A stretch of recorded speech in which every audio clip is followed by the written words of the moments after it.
A man and his wife were getting a divorce at a local court, but the custody of their children posed a problem. The mother jumped to her feet and protested to the judge that since she had brought the children into the world, she should retain custody of them. The man also wanted custody of his children, so the judge asked for his side of the story.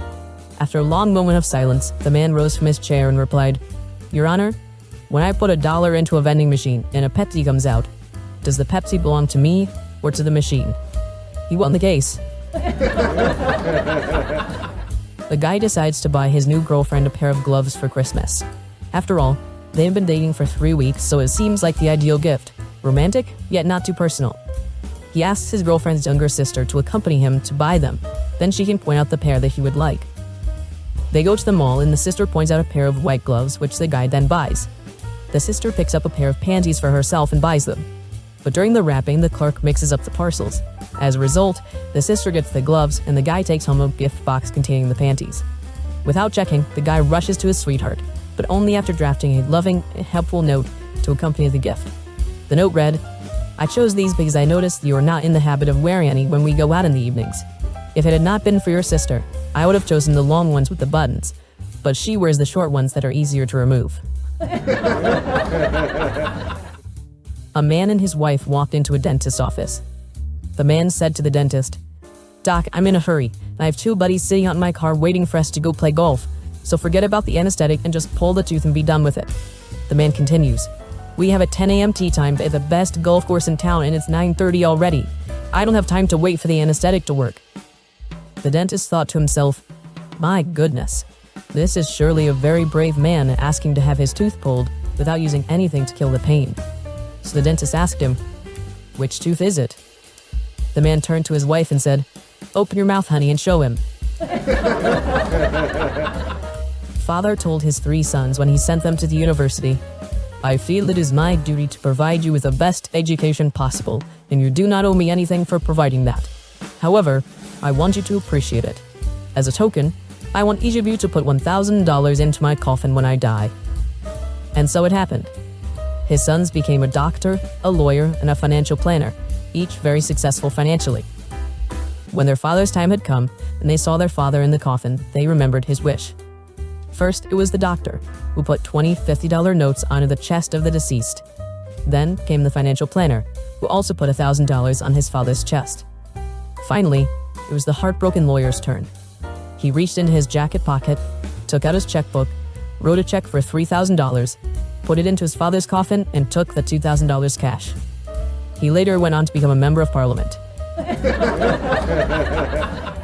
The teacher asked the class to use the word fascinate in a sentence. Molly put up her hand and said, "My family went to my granddad's farm, and we all saw his pet sheep. It was fascinating." The teacher said, "That was good, but I wanted you to use the word fascinate, not fascinating." Sally raised her hand and she said, "My family went to see Rock City, and I was fascinated."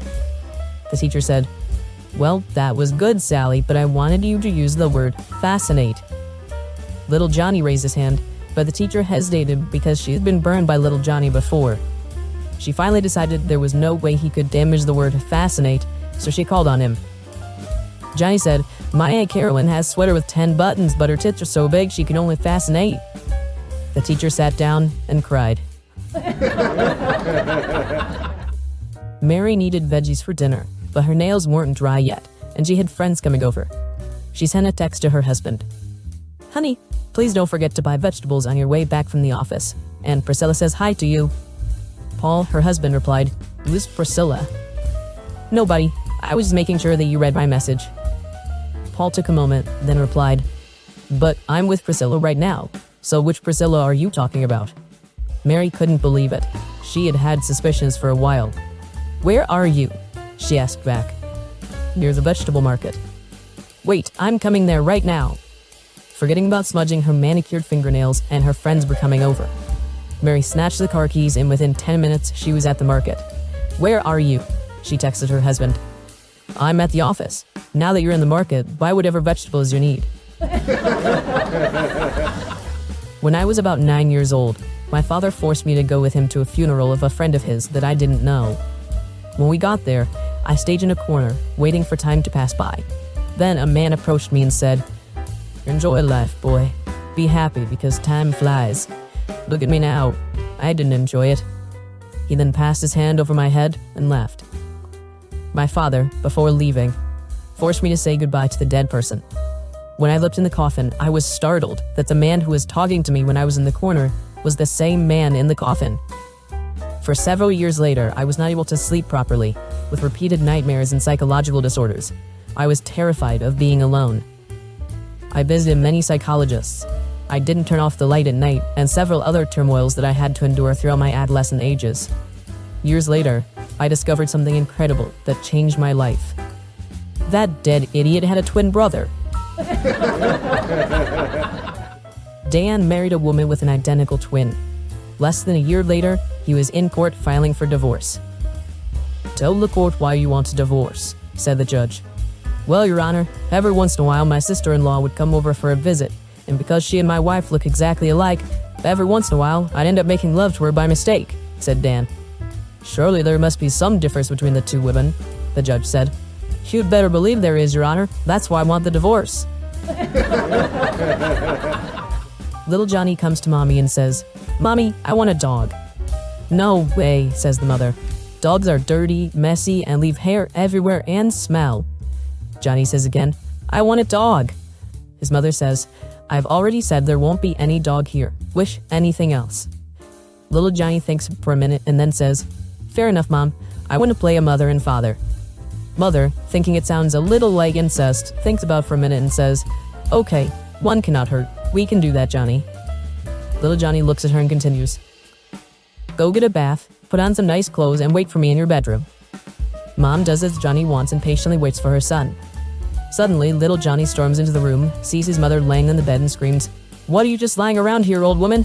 Put on some clothes. We are buying our son a dog."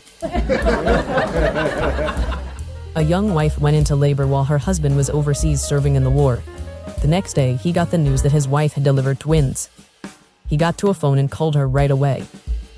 "Oh, honey, I'm so happy," he said. "Who took you to the hospital?" "Your brother, Joe. He drove me. And since I had to be anesthetized, he named the twins." The husband was horrified. "But Joe is an idiot. What did he name them?" The wife answered, "We had a girl and a boy. Joe named the girl Denise." The husband interrupted, "Well, that's not so bad. What did he name the boy?" "Joe named the boy DeNephew." The pilot safely performs an emergency landing in water and tells the passengers to remain seated and to keep the doors closed, stating that in emergency situations, the aircraft is designed to stay afloat for 30 minutes, giving rescuers time to get to them. Just then, a man gets out of his seat and runs over to open the door. The pilot screams at him, "Didn't you hear what I said? The aircraft is designed to stay afloat as long as the doors remain closed." "Of course I heard you," the man replied, "but it's also designed to fly. And look how good that one worked out."